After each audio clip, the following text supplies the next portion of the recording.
Hello, good morning, and welcome to the exciting time to talk about the best of stories in the world of sports. Multiple competition and conversation not been very good in the English Premier League, talking about Tottenham Hotspur and Manchester United. Hotspur came on top, breaking a 40-year stint without. The bad news is they're not going anywhere when it has to do with European football next season. And now rebuilding for them. Looking at Ruben Amorim and the likes of Bruno Fernandes have come out and say, well, today we'll look at some topical issues around the world of tennis. Table tennis also being part of it. Aruna Quadri battling world number 3, Calderano, in Doha today at the WTTF tournament. It will be a conversation to look forward to. Well, the guys are seated at the table of greatness, some of them not smiling at all. And most importantly, those that have a stake at Manchester United, they're sitting on the table of greatness, but no greatness for them today. Mr. David, good morning. So good to see you this morning. How are you today? Well, I'm delighted to return, specifically now excited about the very fact that the North Londoners were able to get one over Manchester United, and of course, it solves up the question marks surrounding Ange Postecoglou winning titles in his second season wherever he goes. He did just that yesterday. Had just one assignment: put the ball at the back of the net, be a lot more defensive. A lot of topical issues surrounding Tottenham Hotspur's sports season, and they were able to win the league. Congratulations to them. An epic conversation what has to do with Ange Postecoglou when he made that statement, the second season I get to win trophies. It's going to be a conversation surely. Well, I don't want to say it's exciting day from Fonitina, but Fonitina, so good to see you. Well, I'm excited to be back on the show. Let's talk sports.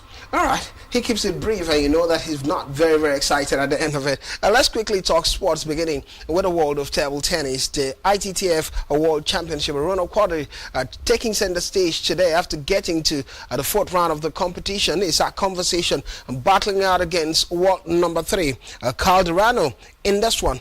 And well, we've talked about Aruna Quadri and what it gets to achieve moving forward.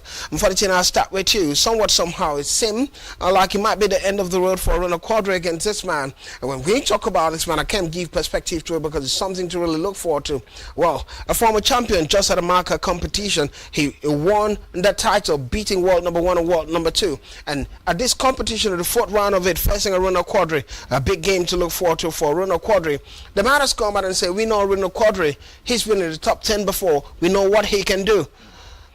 Not trying to underrate Aruna Quadri, but such a big game. Well, I think for Hugo Calderano, he's written his name as one of the best South American table tennis players in history, and the man has proven that he belongs with the best of the best. So against Aruna Quadri, I would say maybe just 10 years ago, I would expect a very high profile and thrilling encounter and back-to-back stuff. But as of now, I think Aruna Quadri is past his prime, and Hugo Calderano is just hitting his prime. He just won the Macau tournament there, and on the back of that, he has a lot of momentum. While Aruna Quadri has been knocked out in a lot of competitions this particular year in the early stages of it. I think this is the tournament where he's gotten farther the most. So at the end of it, I think Hugo Calderano just has Aruna Quadri's number, and Aruna Quadri would just go out there and enjoy himself, and maybe if he can win it, fine for him. But I just failed to see a situation where Aruna Quadri gets to defeat Hugo Calderano. Just like you mentioned, defeated the world number 1 and world number 2. Aruna Quadri has not defeated a top 10 player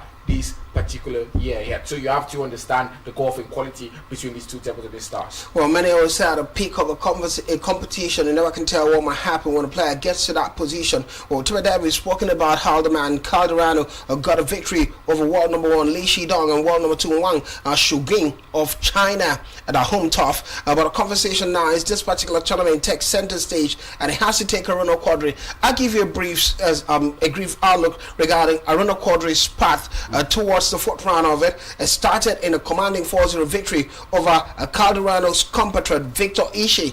It started in that one, followed with a 4-2 victory against Norwegian left-hander Borge Haug. Remember, Aruna used to struggle against left-handers, but at the end of it, last one was against a third round overcoming Germany's Benedikt Duda. We talked about it yesterday, 4-2.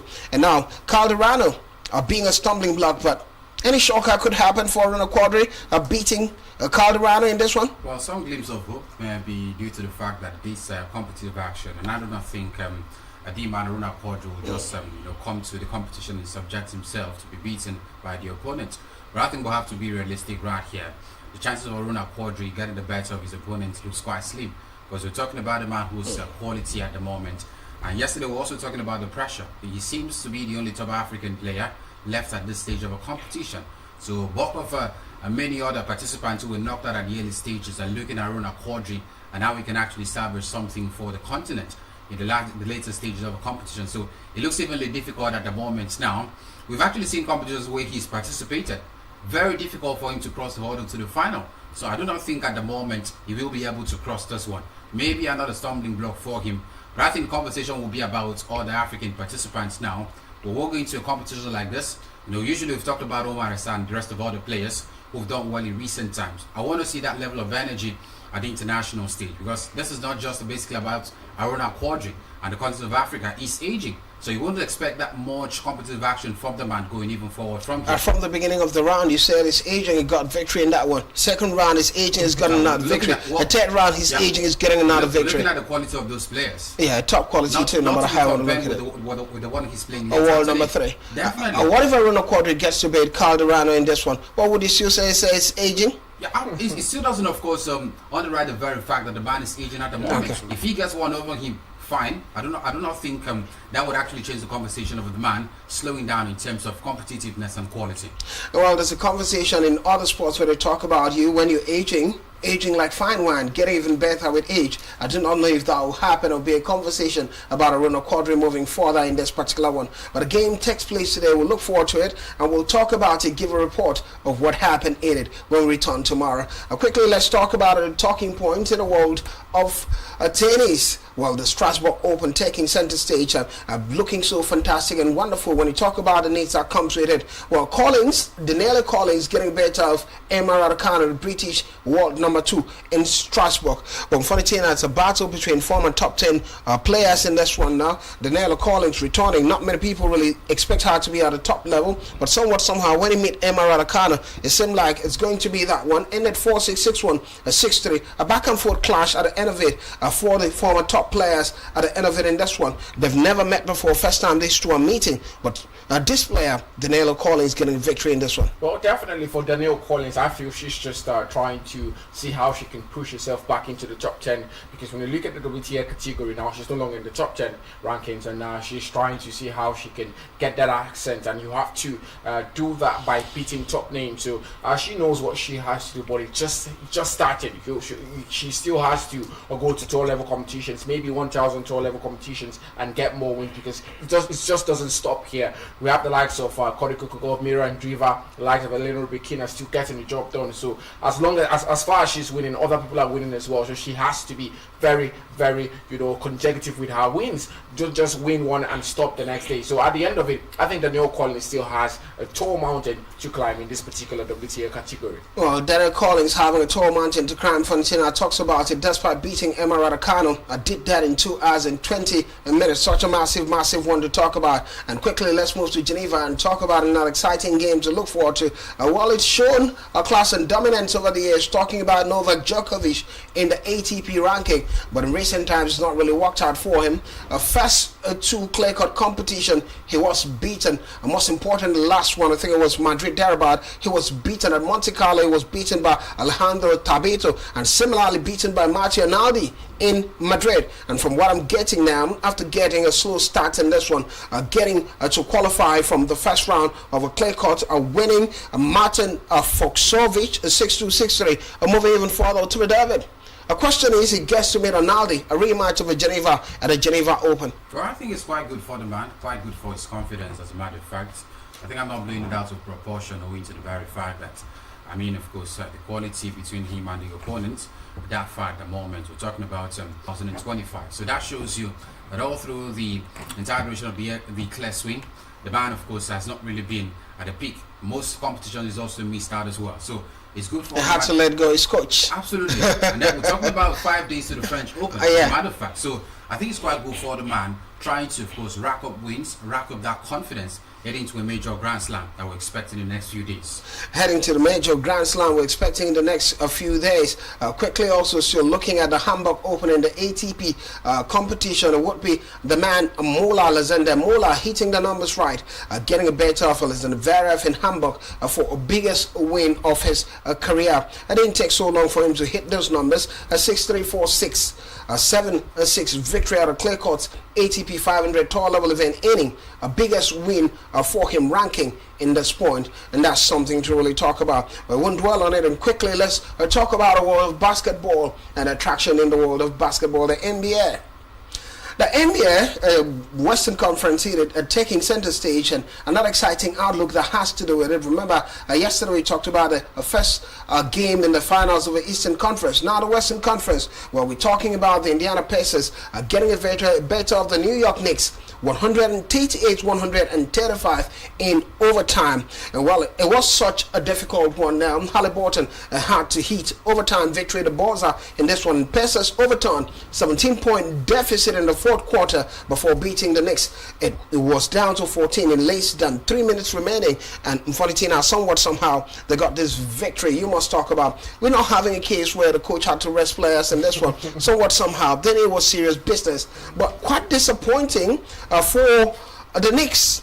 They were leading 17 points in the fourth quarter of 14 points. 3 minutes left in the game. How things change quickly in the game of football. Well, I think for the New York Knicks now, they're going to be beating themselves up for this particular loss because they had it in the bag, 17 points just like you mentioned, and they were coasting to victory, but just allowed the Indiana Pacers to come back on. It shows their lack of defensive qualities. Over the season, we have the New York Knicks the only team right now in the finals of it in the different conferences, Eastern and Western Conference, to have considered more than 100 points in consecutive matches. It shows you how defensive, they are their frailties in their defensive setup now. So for the New York Knicks, I would say maybe not just really bad for them at this point. They have to go back to trying to get defensive setup more sharp at the moment, because when you get to face a side like Indiana Pacers who have Pascal Siakam, Tyrese Halliburton, trust me, you're going to be in for a run for your money. So the New York Knicks have to step up, and good for them.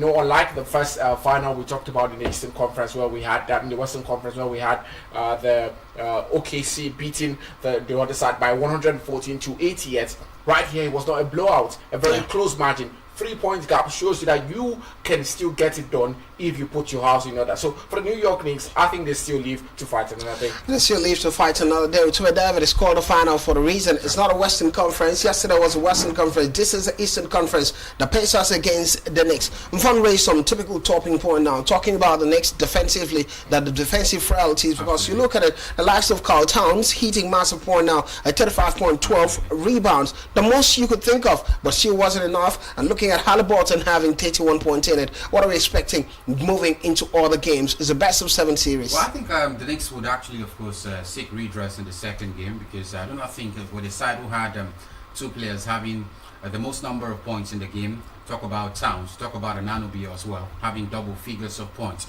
It should have been enough for them to get the best of the Pacers in that particular game. But I think, just like what Ben mentioned, in the defensive frailties, I think it's one thing for sure.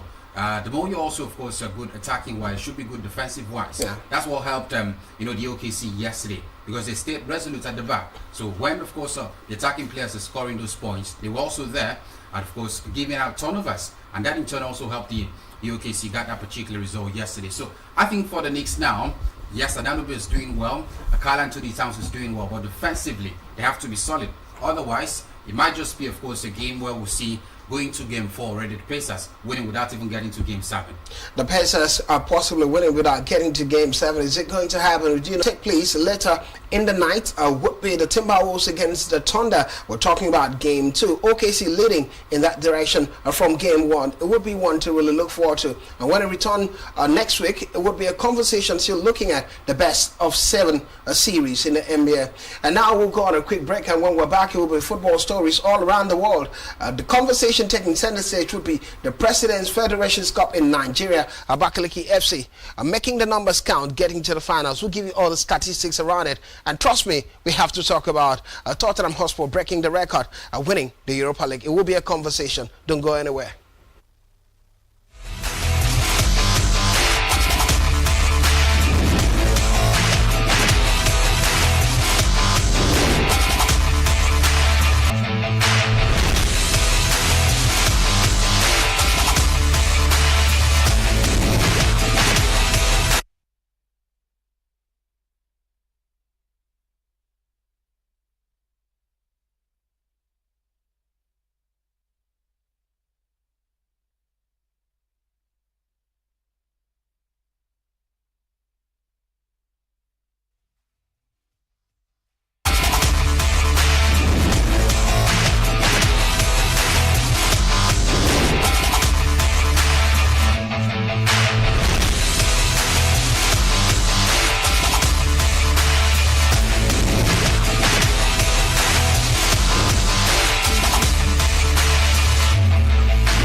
Welcome back to Sports Central. My name is Bladon Kimutuba. Davin Funitina still with me for company. And ready for the talking point in the world of football. And football, here we go. We're done with the world of basketball. Football gets even further exciting.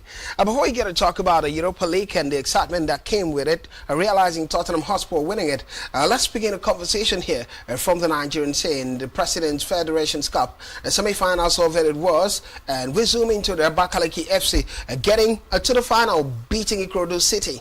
Ikorodu City were hoping they can use the cup to qualify for the Confederations Cup in Africa, but it's not going to happen after missing out of it through the league standing. Well, Abakaliki FC from NNL are finding the balance. In the other game, also, it was Kwara United beating the opponent, Rangers International, and somewhat somehow, Kwara United, Abakaliki FC getting to the final. Well, whatever David, I start with you. I know we spoke about it yesterday, and you and Funitina were tipping the Nigerian Premier League sides to qualify, the best teams to qualify to the finals at a game between Rangers International and Kwara United. But somewhat somehow, the Minos, a team you don't expect to do the magic of the one doing the magic in a cup game and qualify finals, Kwara United against Abakaliki FC.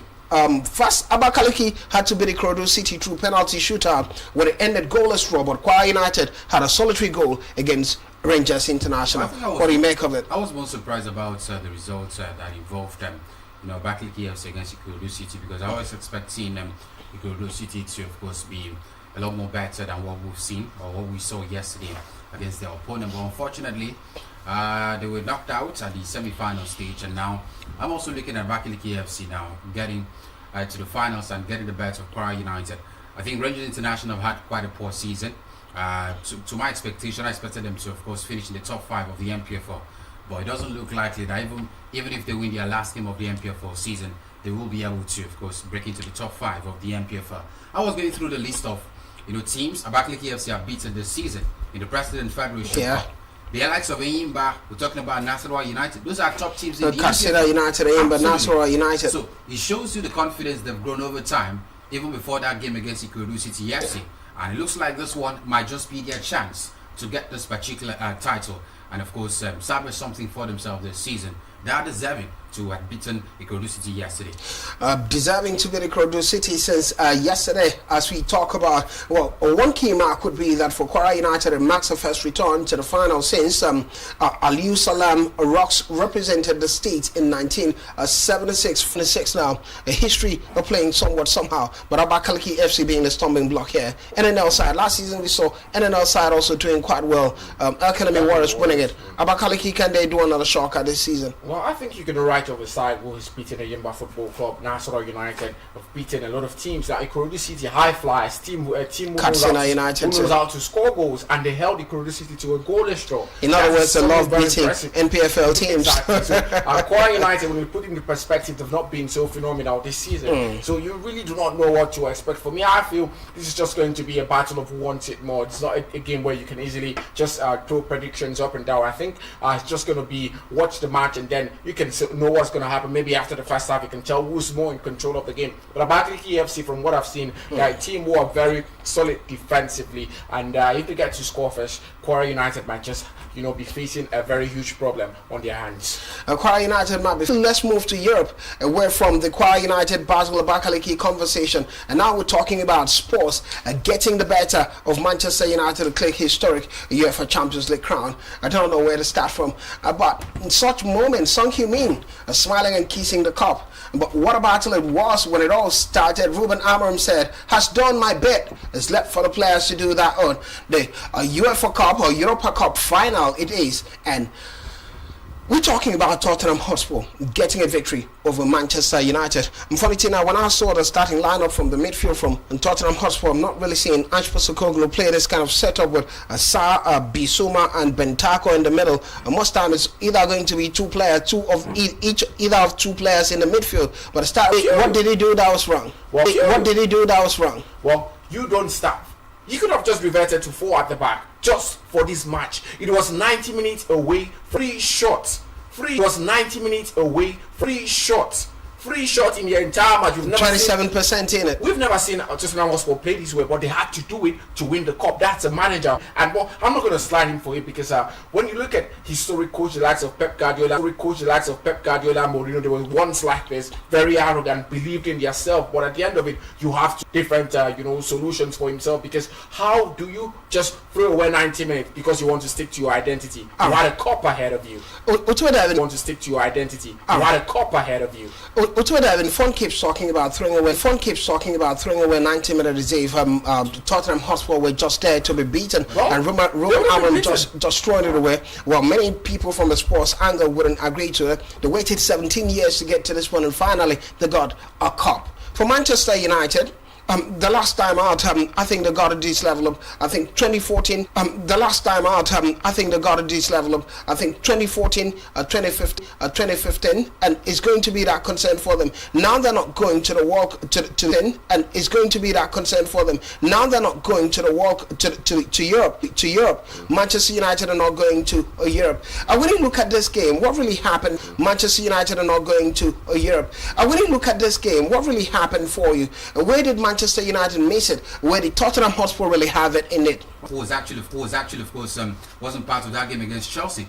Other players started against Chelsea, and you saw how terrible they were against Chelsea, who have also been struggling. They're trying to get in the top four. Manchester United. I'm talking about Manchester United. They said Chelsea, who are struggling to losing to Manchester, beating Manchester United. Before the finals, I had a conversation with Fon, and I talked about attacking threats for Manchester United. And he mentioned the fact that threats for Manchester United. And he mentioned the fact that, be it or not, Rasmus Højlund is starting. And I said, Alejandro Garnacho for the... But he's not an attacking threat. He's not an attacker. He's a winger. Yeah. Who creates the balance as so well. If you don't want Rasmus Højlund to start, who gets started? See, let's be truthful to ourselves. All right. Now, what I expected Ruben Amorim to do was the very fact, because I looked at the midfield Casemiro starting, probably that left wing, leave it for Bruno Fernandes, and maybe Amad Diallo partnering Alejandro Garnacho up front. It would have been something of a more lethal attack for Manchester United going forward, but he never did that. Manuel Ugarte stayed 90 minutes without playing the ball at that particular At some point should have come to help Casemiro. Absolutely. Casemiro looked a little tired, but it was absolutely fantastic the first 60 minutes of the game. Yes, you could understand the very fact that those players, bulk of those players are not good enough to play for Manchester United, but these